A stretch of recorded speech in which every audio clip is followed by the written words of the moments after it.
Well, let's do this again. Welcome everyone to the long promised Android tutorial brought to you by the Peninsula Technology Committee. Tonight we have Jay Richmond and John Steitman, both members of the Technology Committee, and both are Android users. And they're going to take you through Android tips and with suggestions. And as I look, before I give it to Jay and John, as I'm looking at the people that are on the call, I notice one glaring absence. If I'm not mistaken, Merrill Cohen is not on this call, and he is sorely missed, given the fact that he was one of the people that have been crying the loudest. So any of you that see Merrill, tell him shame on him if he doesn't join us. Okay, with that, no further ado, let me introduce you to John and Jay.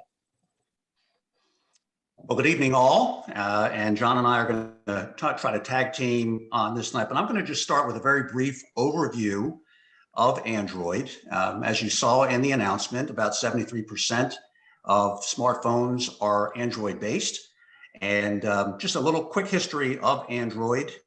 It was actually unveiled in November of 2007 with the first commercial Android device, the HTC Dream. And that was launched in September 2008. When you hear the word Android, it's actually a platform across multiple devices, including Samsung, Google Pixel, HTC, Motorola, Huawei, Sony, and LG. So what we'll talk about tonight are similarities and differences between John's Pixel, Google Pixel 5, and I have the Samsung Galaxy S21 Plus 5G. And we will go through some of the similarities and differences and talk about things to consider at the end. So John, I will turn it back to you. Thank you very much, Jay, and good evening, everyone. First off, you may be wondering about the background behind me here. And there's just there's a little story behind that. Well, you know, at the peninsula, we've got deer all over the place, you know, around the golf course, in the woods along the sides, and so on and so forth. But right now, I happen to be in Scottsdale, Arizona, and we don't have deer here, but instead we have wild horses. And I took this picture a little while back, and I just ran into these three big guys. Maybe the guys are mares, I'm not sure which yet, enjoying the rough on the edge of the fairway. And I was very lucky because there's only a few hundred wild horses in the state. And, you know, they're wild, just like deer are wild animals, but you approach them and they just run away. So no problem. Now, you may be asking, what does this have to do with Android? Well, the answer is nothing whatsoever. So now without further ado, I'm going to change my screen to switch over to look at my phone. Okay. Now, I trust everybody can see the phone, and I'm going to, for the most part, leave the phone sitting in the stand, but you're going to see my hand go over as I swipe back and forth and up and down. And I'll try not to cover it too much. And of course, since my hand is closer to the camera, it's going to show up as a lot bigger than it actually is. Okay, hints and tips. Number one, Google Photos. Now, you can do all kinds of things with Google Photos, you know, not just crop, but you can change the hue and various things. But there are a couple of things that you might want to know about Google Photos. So I'll just click on the photos here. And one thing is to make sure, I'll click on my little icon there. Oops, let me back that one up. Go Photos. You know what I've done? I've just changed my account by mistake. And so I'm going to have to go right back here. So now I think I am in. I'm just going to pause for a minute because I hit the wrong button and I'm in the wrong account. So just for a second here, I'm going to change accounts.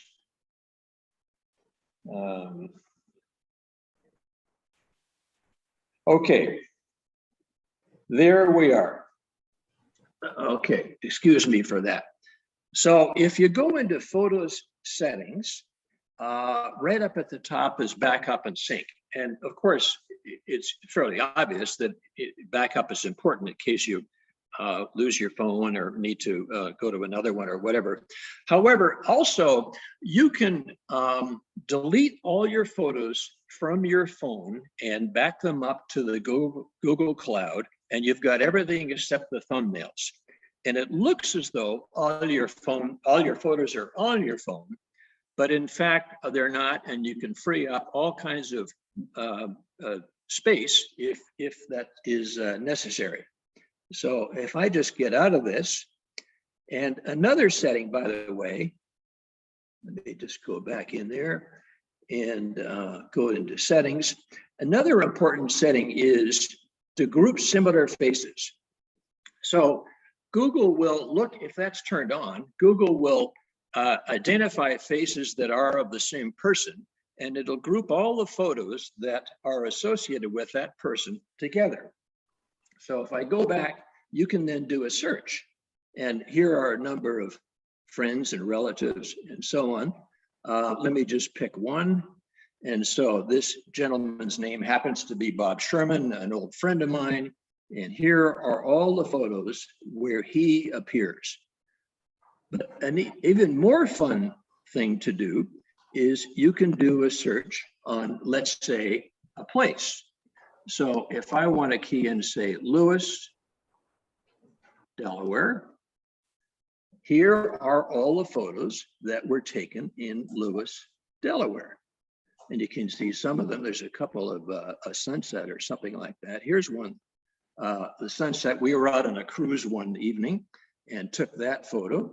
But now you can look at the map above, and the map will show exactly where that photo was taken.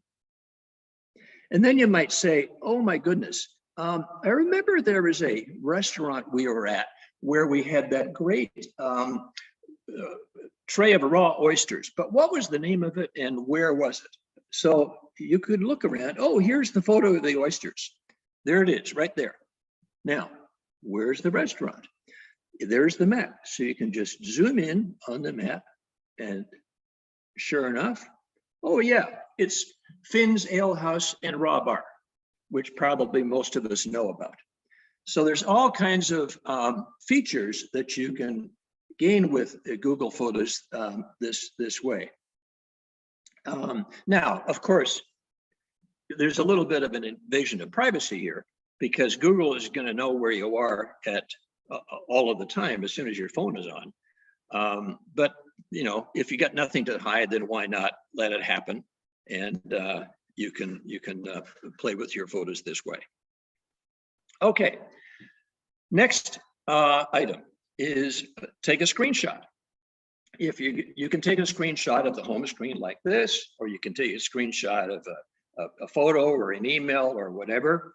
And to take a screenshot, you take your phone and you press power and volume down at the same time for a second, and there's the screenshot. I'll just tap on it so it opens up. You can crop it, for example, like that. You can draw little pictures on it, whatever you like. Then you can share it.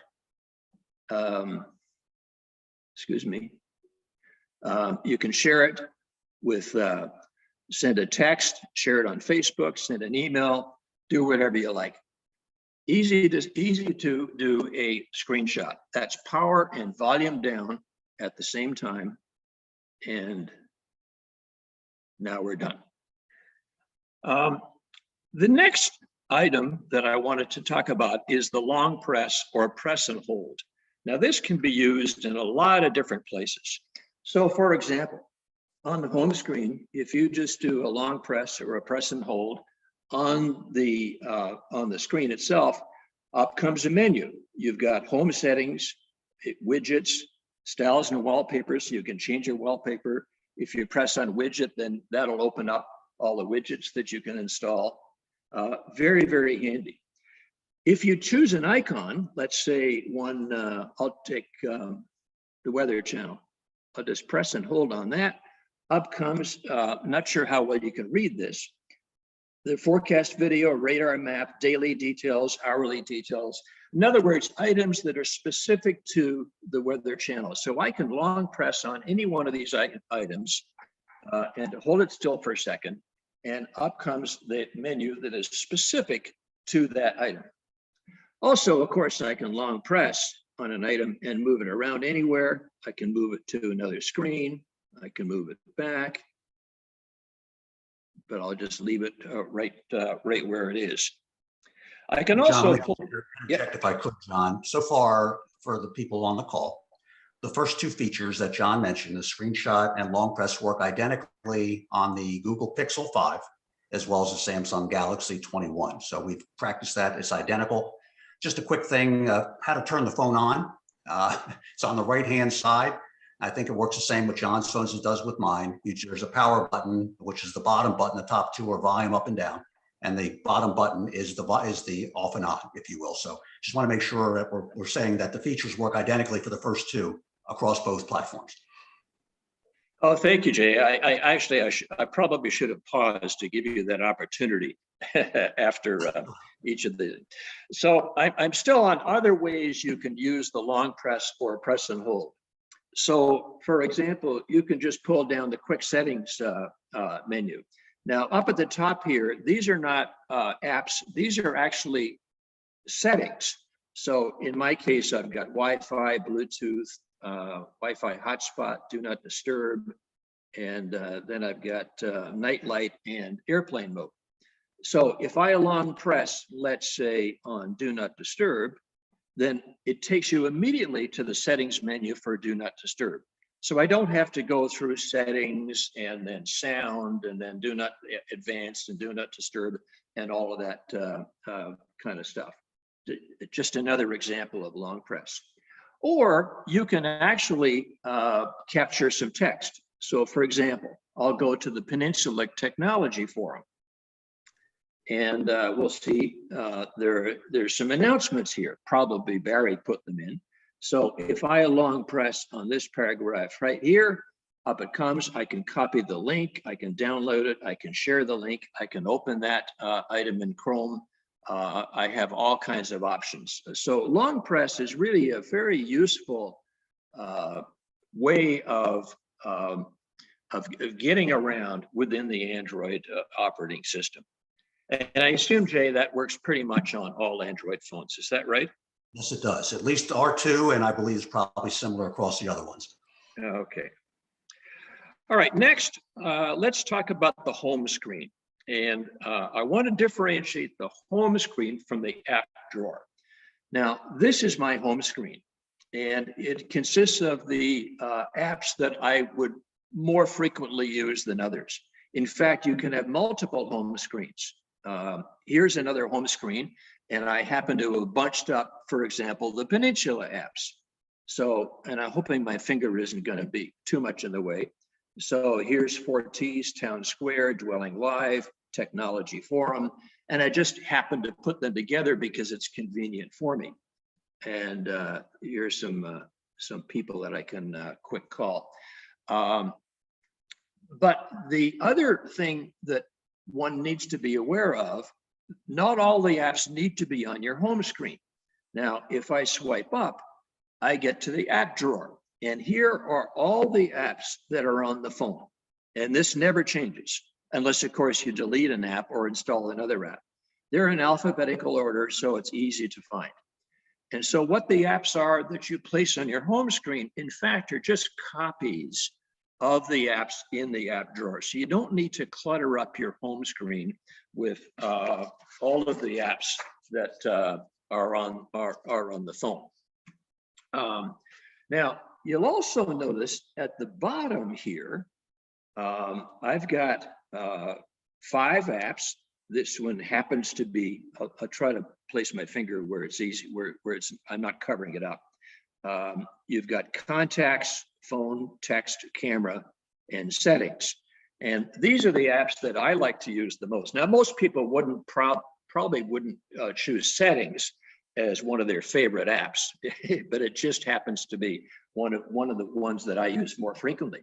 But the point is, as I go from one home screen to the next, all right, these 5 apps at the bottom remain the same. So these are the ones that I really do want to use. I tend to use a lot. Now, you can change that around. You don't have to take the ones that come with your phone when you first install it. So if I want to move my contacts icon out here, I just long press, move it out of the way. Let's get this one out of the way here. And I've got an open spot, and I can put something else in there if I want. Now, let me just long press here and reinsert it. So you've got 3 levels really of apps. You've got the 5 that you can put on the bottom that you most frequently use. And then you've got the others that you tend to use fairly often, and you can organize it, get those together. And if there's an app that isn't on your home screen, just swipe up and you've got the app drawer and you can find it. And you can grab an app by long press from the app drawer, bring it to the home screen, and it'll make a copy for you. Just a slight difference between the Pixel and the Galaxy. They're on the Galaxy, I can't show you unfortunately, but there are 3 icons at the very bottom of the screen. There's looks like 3 bars, which is the multi-screen on the left. On the right is an arrow pointing to the left. In the middle is a little kind of an oblong. That is the home button. A little bit different between the 2 phones. If you hit that home button, it takes you right back to that home screen that John just talked about. So a slight difference between the 2 forms. Yeah, that's an important point, because the Google Pixel doesn't have any of the home buttons or anything like that at the bottom. So that's why the swipe is the order of the day. Okay, next, let me talk about quick settings. Now, I did show you this quick settings menu once. In fact, I'm going to go on Do Not Disturb because I don't need all of these other things clearing it up. And as I said before, these are not apps. These are really quick access to certain settings, but you can customize these as well. So you pull down a second time and you hit the edit button in the lower left-hand corner. Let me do that again. And here are all the quick settings that are available for you. Now, so for example, I had the first 6. Here's another one called flashlight. So I can long press on that. I can move it up, maybe replace airplane mode. Now I want flashlight on my top screen. I exit from edit, pull down, and now I've got flashlight. I don't think I need to explain what flashlight is. In fact, it's just using your camera flash to make a flashlight. But let's turn it on for a second here and show everybody what that looks like. You don't want to use that too much because obviously that takes up a lot of battery. But those quick settings are good to know. And for example, sometimes I have to turn Wi-Fi off if getting confused with sites that are outside the home. Sometimes I have to turn Bluetooth off. Here's my Wi-Fi hotspot one that if you're driving in a car and your spouse wants to connect to your computer to the internet, then I can make my camera into a Wi-Fi hotspot, and so on and so forth. And again, just an aside, the quick settings is identical on the Galaxy platform. Okay, next one, and this is a fairly simple one. This is if you want to launch the camera. Now, I'm going to lock my screen, so I'm going to just power off for a second here. So now my screen is locked. And let's say I'm wherever I might be, and I see something and I want to take a picture, use my camera right away, but I don't have time to key in my code or turn the thing on quickly. What I can do though is quickly double press on the power button, and now I am in my camera. You're looking around my kitchen right now, as a matter of fact. But That's all it takes. You just double click. Let me turn this on again. Whoops. Okay, now I'm on again. You just double press on the power button, just like you double click on a mouse on a computer, and the camera is launched. And again, on the Galaxy, it works the exact same way. Okay, another thing is how you want to set up your lock screen. And I find this is particularly important, say, at night. So in the case of my lock screen, so now the camera, the phone is locked. I'm showing the time of day. Of course, it's 4:22 p.m. in Scottsdale, Arizona, and you can probably see it's still daylight outside too. And there's the date, Monday, October 25th. The temperature is 82 degrees, and I've got 91% battery left. So I've chosen to have all of these items on my lock screen. And the way you set that up is if you go to Settings and Display and Advanced, go down near the bottom, there's lock screen. And so I can decide if I want notifications on my lock screen. So for example, if somebody's sending you a text or whatever, the do not disturb will avoid having the phone ping at you. But when you look at your lock screen, you'll see a text there, which you can tap on and away you go. And there are other items like, here's another one, the one I was talking about before. Always show the time and other information such as battery usage, which I have on, but you don't have to have that on. Another one, tap to check your phone. So tap and the phone will brighten up. Lift to check your phone. So if your phone is like on the table and you lift it up, then the lock screen comes on. So that's again under Settings, Display, and Lock Screen is how you set that up. And on the Galaxy, it's very similar. Under Settings, you actually find a drop-down menu that says Lock Screen. Another way, if you don't see that, there's a little search, kind of a little thing up on the upper right-hand corner, a magnifying glass. You can just type in Lock Screen, and it will take you right to that same screen that John's showing on the Pixel. So 2 ways to get to it. Okay, thank you, Jade. So next, let's talk about Google Assistant. And this is the voice assistant similar to Siri and or Alexa in the home. And it allows you to ask virtually any question in the world, and it'll give you some sort of an answer, usually accurate, but let's try it out. There are several ways to invoke Google Assistant. Some phones, you just squeeze the sides and Google Assistant comes on. On others, you long press on the home key and it'll come up. But in all cases, if you just say, hey, Google, what's the weather today? It'll be sunny with a high of 82 and a low of 54. Currently, it's 82 and sunny. What's the weather in Millsboro? The forecast is around 64 degrees with thunderstorms. Right now, it's 70 and mostly cloudy. Did the Red Sox win? No, the Red Sox lost 5-0 last Friday against the Astros. What's the traffic in Rehoboth Beach? There's light traffic in Rehoboth Beach. So you can see any kind of question is no question is not a good question, and it's a lot of fun, and you have to remember to turn it off because it keeps listening if you don't turn it off. Again, just on the Galaxy, that middle button on the bottom is the home button. You just hold that, long press, you'll get the same thing coming up. One of the differences that John and I experienced when we were practicing, there is no capability to squeeze the Galaxy phone to get to that. So you have to use the home button and long press it to get to Google Assistant. Yeah, that's an interesting one. So I have, for example, Jay, I have a Google Pixel 5. And so I invoke it by saying the magic words. But my wife happens to have a Google Pixel 4, and on that one, she could just squeeze the sides and it'll come up. So different versions of the same phone, in fact, have different characteristics. Exactly. Okay, here's one. It's called multi-window.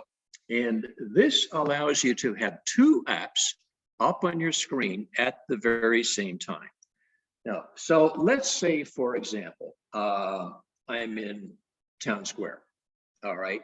And there's some kind of a announcement of a meeting or something like that. And I want to put it on my calendar. So what I can do is just press and hold up, and I press the top little icon, and then I press split screen in the middle. And let's say I want to bring up my calendar as the other one. And here we have both apps on at the same time. I've got Town Square on the top and my calendar on the bottom. Each one operates independently. I can move month to month, or I can pick a day. Here's my Town Square one, goes up or down. And I can take the middle bar, by the way, and move it down a little bit to give more prominence to the upper app, or I can move up, maybe the opposite, to give more prominence to the lower app. And if I want to finish that, I just pull the thing all the way down and I am done. I don't know, did I go through that too fast? So let me just do it slowly one more time. So take an app, and I'll just use the same two apps because I know that works. So here's Town Square. On this phone, I'll just come up from the bottom to get all the apps. These are the most recently used apps. This is the one. And at the very top, I'll just hit that little icon, and in the middle, split screen. All right. And it turns out that I've just used my my calendar. It's the next most recently used apps. So I'll just tap it, and there we are. And you've got your split screen, and you just eliminate it, going all the way up or all the way down. On the Galaxy, it works virtually the same. One way, another way to get to that, again, on the very bottom of the phone on a Galaxy, there's 3 vertical bars. If you tap that, you'll get the split screen, and you can go to the same functionality that John just demonstrated. Yeah, it's a very good feature. You know, so for example, if you've made a golf tee time or a dinner reservation, well, 4Ts doesn't really send you a calendar invitation, but it sends you an email. So instead of looking at the email, then you got to write down the details. What's the time?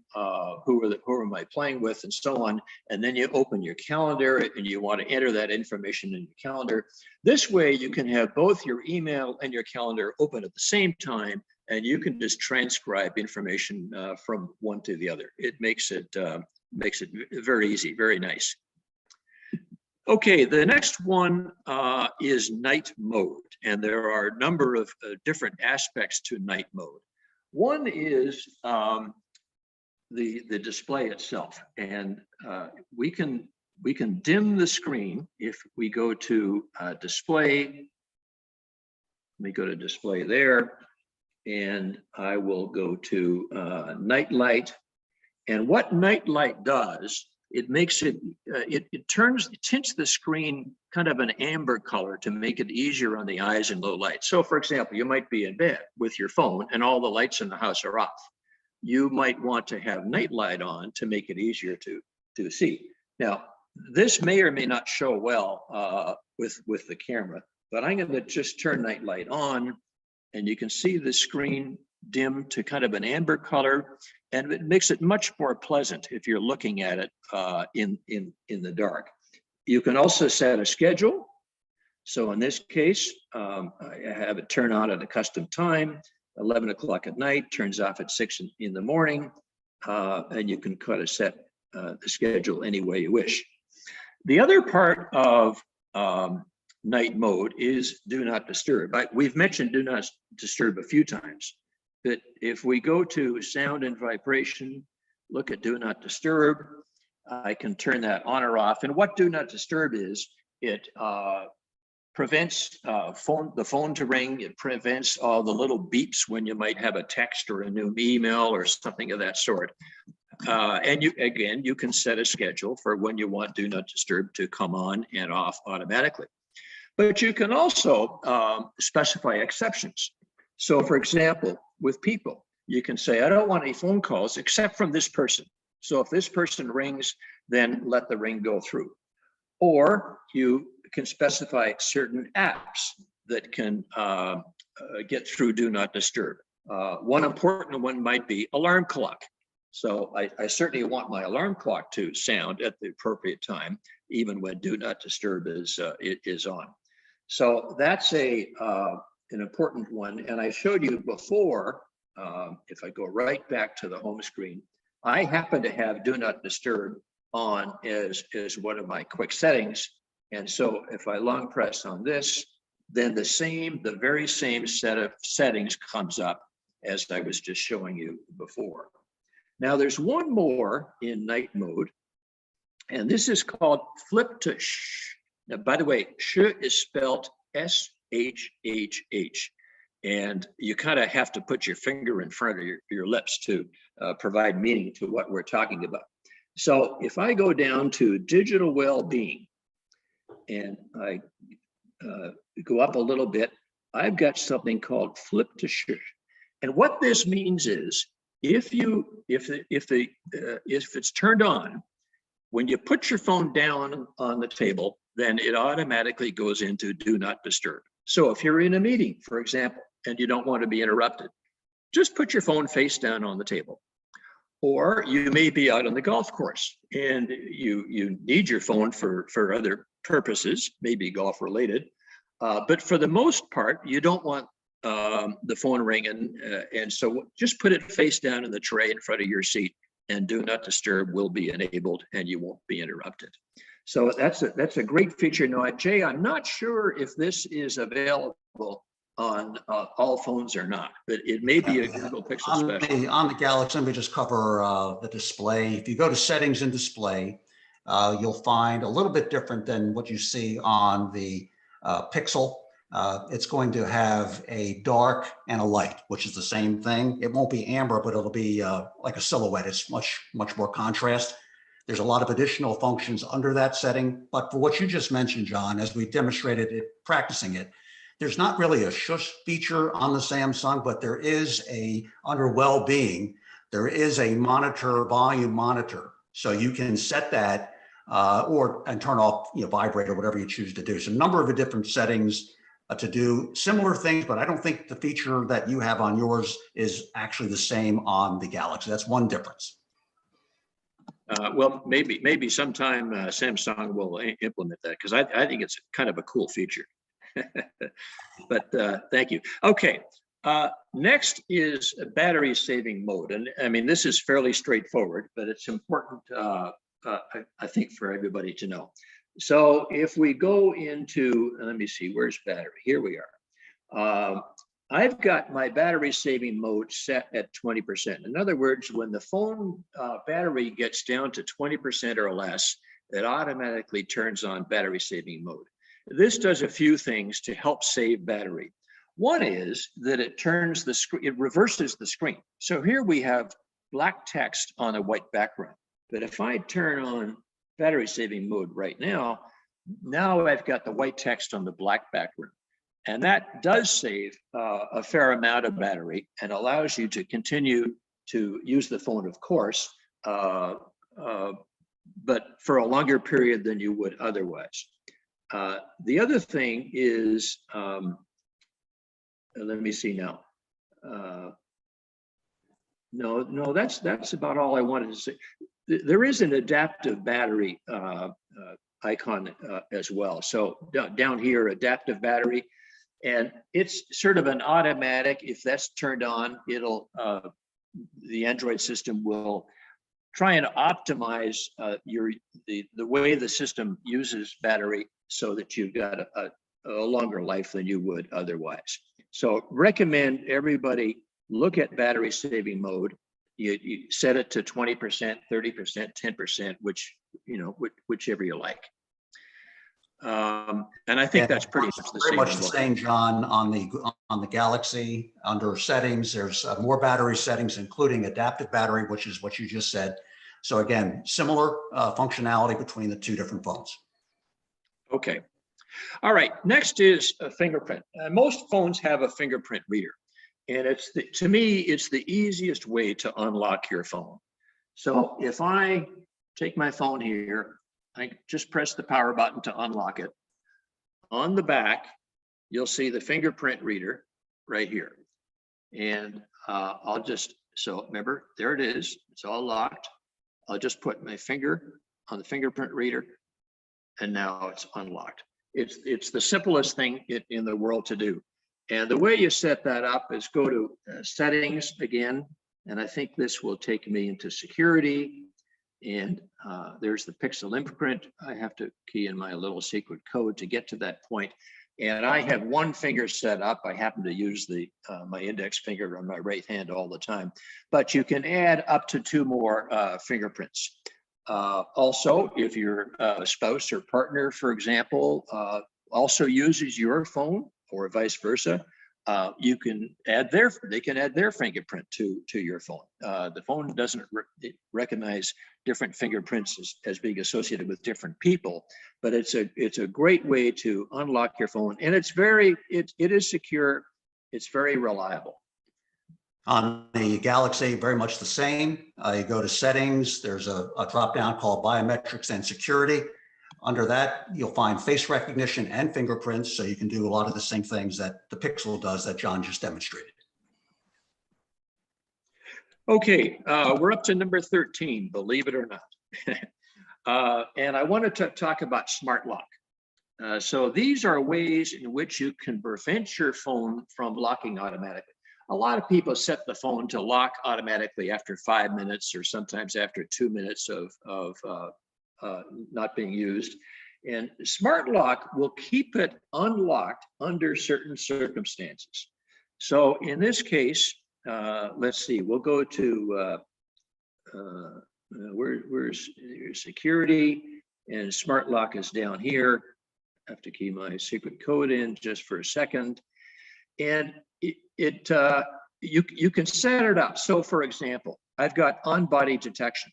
So if your phone is in your pocket and you're walking around, the phone knows that there's motion and it won't lock. Or you have trusted places, such as your home, and you can key in your home address or multiple addresses and say, and the phone says, okay, if I'm in this location, then I'm not going to lock. And finally is one called trusted devices.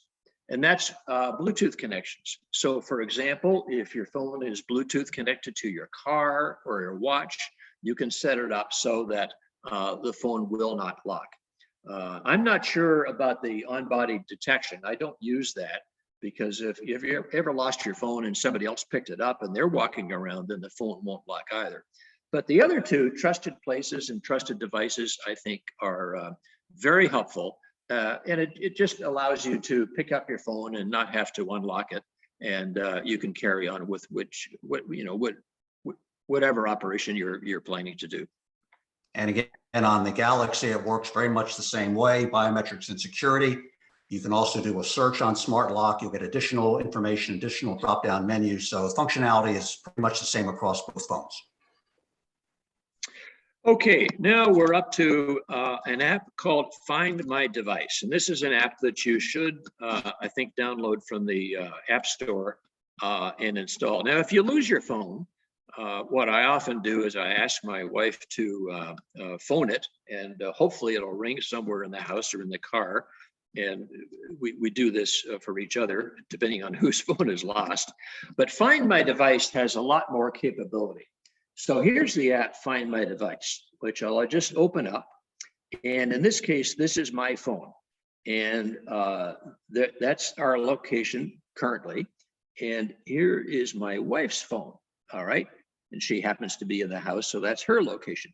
But once I find the phone on the app, I can press play a sound, which I'm not going to do right now. I can secure the device, which means lock it. Or if I'm concerned that perhaps somebody has stolen it and is walking around with it, I can erase it and it'll go back to factory settings. So very helpful. But in order for this to work, let me just get out of this for a minute. You have to have a couple of settings set up. So under security, Find My Device, you need to turn that on. in order for your device to be found. And then, of course, under location, you need to, let's see, where is location? Here we are right here. You need to use location has to be turned on as well, so that Google knows where your phone is. Now, it's a good idea. Of course, if you only have Find My Device on your own phone, well, that's not going to do you any good, because if you lost your device, then you can't obviously open the app. So it's recommended that both you and your spouse or partner have the app installed and have access to each other's information, so that if either one loses the phone, of course, then it can be easily found. We happen to use that more often than I would prefer, but it's always worked like 100% of the time. On the Galaxy, slight difference in terminology. It's under biometrics and security. It's called Find My Mobile. And if you click on that, you'll get things like remote unlock, send last location, offline finding. So there's several additional features, but just a different nomenclature, but it's the same functionality. Okay, now lastly, this is not a hint or a tip, but it's really a piece of advice. And that is that everybody should install some form of antivirus software. Now, Google has built in some pretty strong protection. But really, going to a third-party antivirus software is recommended. And there are several vendors. There's Norton 360 Deluxe. There's McAfee Antivirus, Byte Defender, Total Security, or Kaspersky Security Cloud. A number of them, and we're not going to recommend one over the other, but it is. I think it's very important in this day and age that the appropriate antivirus software is installed. Many of them allow you to install the antivirus software on your PC or your Mac, for example, and that can be, you might have, say, up to 5 devices with that particular license.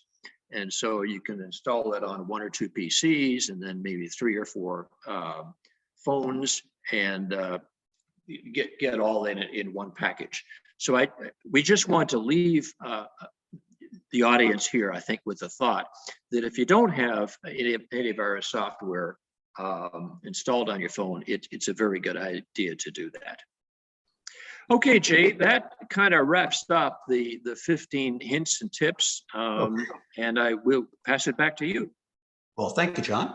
One of the things that our friend Merrill had questioned in one of our tech committee meetings was, what type of phone should I get if you're thinking about an Android platform?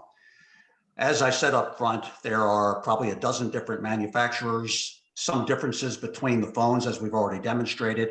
But I would say that based on what the Forbes article had in 2021, there are 5 features or 5 functions that I think are important considerations when you're looking to buy, if you're buying an Android phone.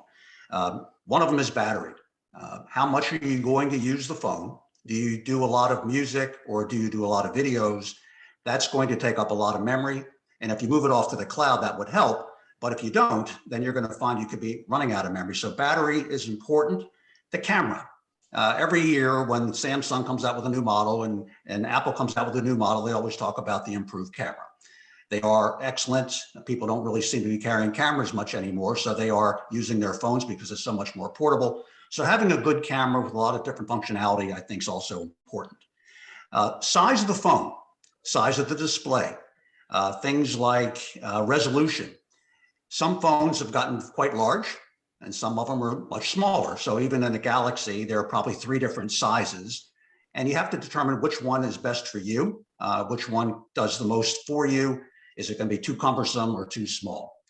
Another thing is functionality. I think we've demonstrated tonight that between the Galaxy and the Google Pixel 5, and now the Pixel 6 just came out, by the way, John, so maybe have that on your wish list, how do they perform? Is it easy to use? That's important. Many people don't use their phones for much other than making calls and maybe texting and messaging, things of that nature. But as you see, there's a tremendous amount of power in these phones, and depends on your utilization. That's another consideration. And the last one, which may be the most important, is cost. How much do you want to spend? A lot of these phones are going for over $1,000 over a 2-year period of time. So I always say, get the most phone for the money that you need and want, and something that's going to last for a couple of years, and replace it, whenever you deem appropriate. The one thing Barry asked, and I'll cover it and then I'll turn it back to John. Why do I have a Galaxy? I've had Galaxies for a number of years. I had the 10 Plus. 2 years came and went. I decided it was time to upgrade, and it was a simple transaction. I have had an Apple phone in the past. I liked it. I just prefer the Samsung, and the reason being I have other Samsung devices, and I like the fact it's not a proprietary system. It's a little more functional across different tablets and other things, so you're not actually wedded to a specific, like an Apple ecosystem. That's just my point of view. I think they perform very much the same. Maybe some things are a little easier than others, but I prefer the Samsung for those reasons. John, back to you. Well, I think like you a little bit, Jay, I kind of just fell into it. I started off, my first phone was a Motorola Droid, and I guess that got me hooked on Android. That was a pretty, well, nowadays it looks like a pretty small phone and not very functional. And then I did have 1 or 2 Samsung Galaxy phones. Then my nephew, who's a techie, works for Amazon Web Services, went with the Google Pixel. And he said at the time, and this is 2 or 3 years ago, that's one of the best phones to get. And I asked him a few questions and it sounded good. So I got a Google Pixel 3. And then I lost that. Actually, I didn't lose it. I went into the pool in the peninsula with it in my pocket, and that kind of destroyed the phone. And so I had to get a new one. And so I got the Google Pixel 5, which was the next upgrade from that. And I'm happy with it. And I'm not saying it's any better or any worse than any of the Samsung phones, but it's one that I'm comfortable with, and I just get used to it. So I guess Walt or Mark, I'm not sure if there are any questions that have come in, but we'd be happy to answer anything that might have come in. Sure, there have been a few questions. Diane Collins asked if you can distribute a list of the training items that were discussed tonight. Absolutely, absolutely, and I'll send that. I'll send that to you, Mark, and then you can send it out. Sounds good. Yep. Sounds good. Ed says he has a Galaxy S9 Plus. When I group apps into a file, how do I save it to the Galaxy S9 Plus? Jay? I don't know if I can answer that with any deep sense of full knowledge. I think if we can get these questions, Mark, and then we can research it or put it into the tech forum and see what we come up with, but I'll be happy to try to field that. I just don't want to give an answer that's not accurate. Okay. And then somebody asked, Jay, could you repeat the split screen for the Galaxy, please? Sure. I saw that pop up. Thank you, Mark. On the very bottom of the 21, there are 3 vertical bars to the left. So if you tap that, you will get the split screen. If, as John demonstrated on the Pixel, if you go to any app and you tap on that, then you can scroll down from the top and you'll also get the split screen. So there are 2 ways to do that. I like it from the bottom of the phone itself, where you can get different screens, and you swipe left or right, it'll show you everything else that you had open, and you can go from there. So that's 2 ways to do that. Hope that helps. And that's all the questions. You guys were very thorough. Just to remind everybody, we are recording this, and the video will be available, as it always is, on both the Three Amigos YouTube channel as well as the Peninsula Tech Club YouTube channel. Hey, Barry, I just want to, one more question came in. Is there a general timeline you would recommend a new phone? I have a J7V Galaxy. Some of the items discussed tonight did not seem available on this older phone. Yeah, that's a great question. I had the same conversation with one of our neighbors, Steve Hammond. he was saying, what should I do? I said, you don't need to do anything unless there's something that you don't have that you really want. I would think that that version is probably several years old.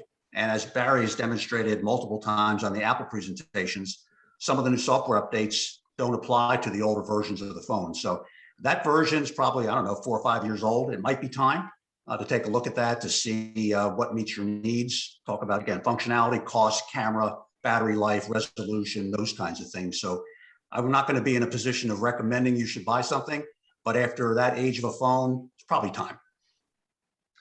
Yeah, and in my case, when I buy a new phone, I tend to be on like a 2-year payment plan through Verizon. And so Right. I'm not going to buy another phone within 2 years until that's paid off. And then only if there's something that I feel I really like or need on another phone would I upgrade. And so there's no rush. My tendency has been the phone either gets lost or damaged, and so I need to upgrade. But that's not a piece of advice that I would want everybody to take. Yeah, to kind of leap off of John's point, virtually every year, Apple and Apple and Android come out with a new version. Really take a look at what changes. Typically, the camera got better or the battery life is better. But if all the other features are there and functions are there and your phone's working fine and you've had it for 2 years or under, why change? I think that would be a good word of advice. And I typically follow John's pattern. About every 2 years or so, I tend to upgrade. Or you could follow Barry's advice, when in doubt, upgrade. I thought you were going to say go Of Apple. course, I don't have to spend, of course, I'm not spending the money, easy for me to say. Hey, Well, Mark, I don't know if you How contact. long is it? I have one question. How long is it before they, on the older versions, before they stop supporting it?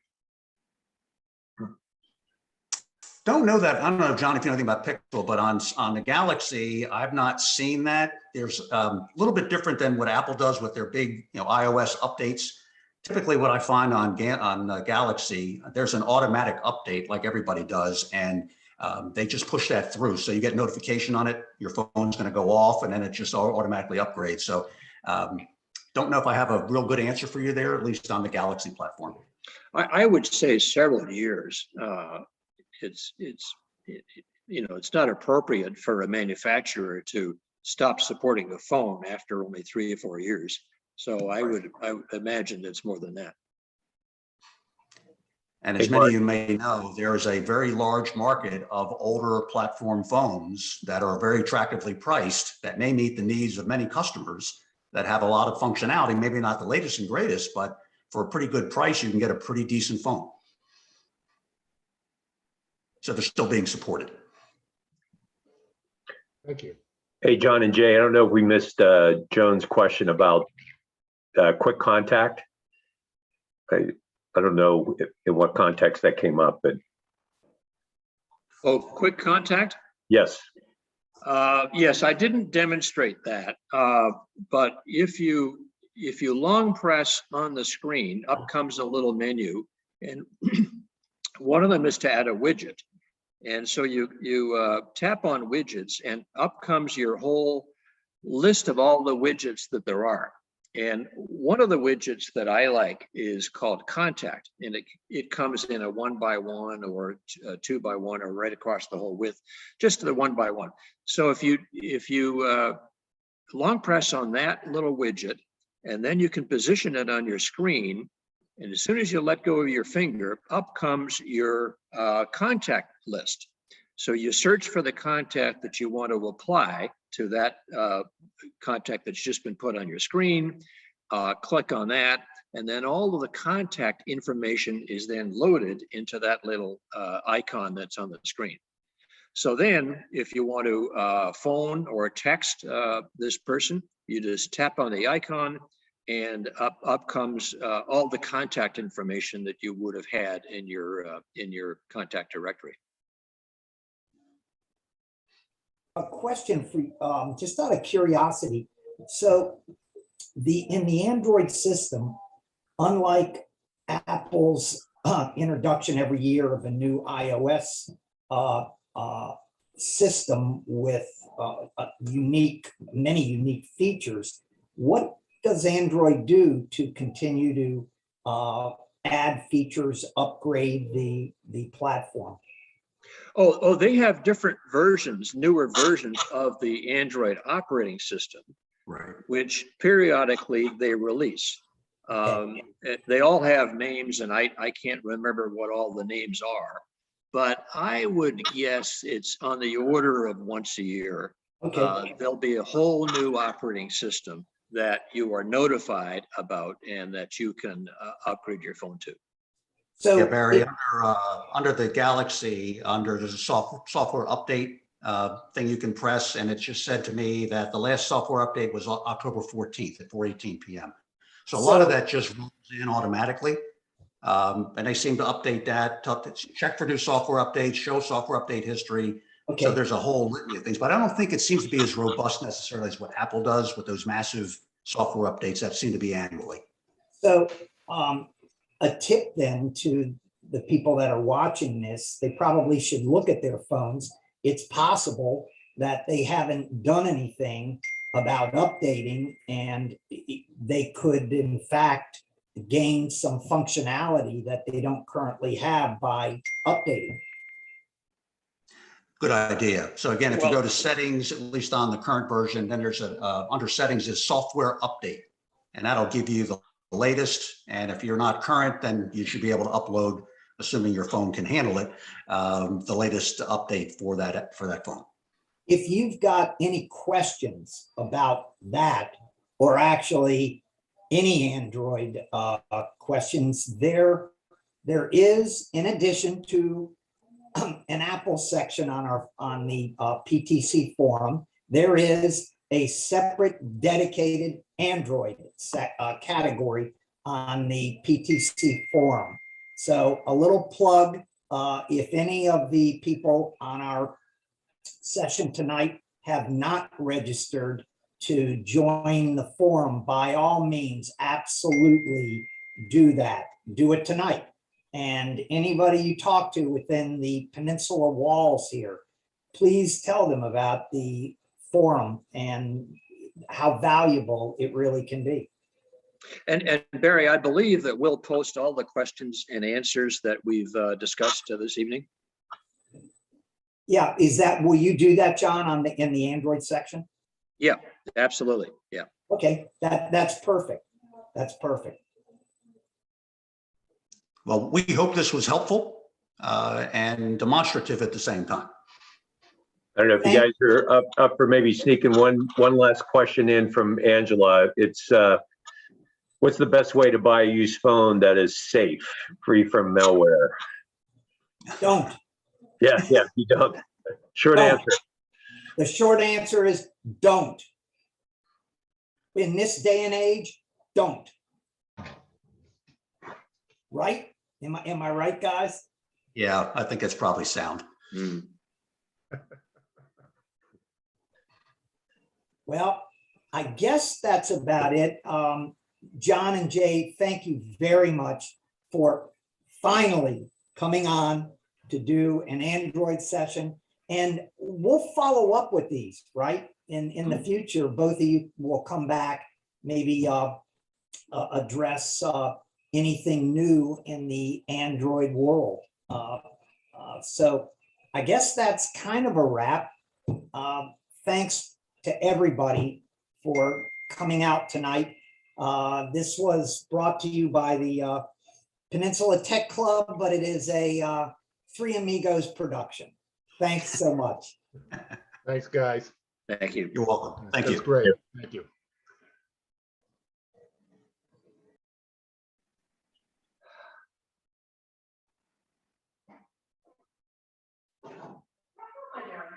Hello. So how was that?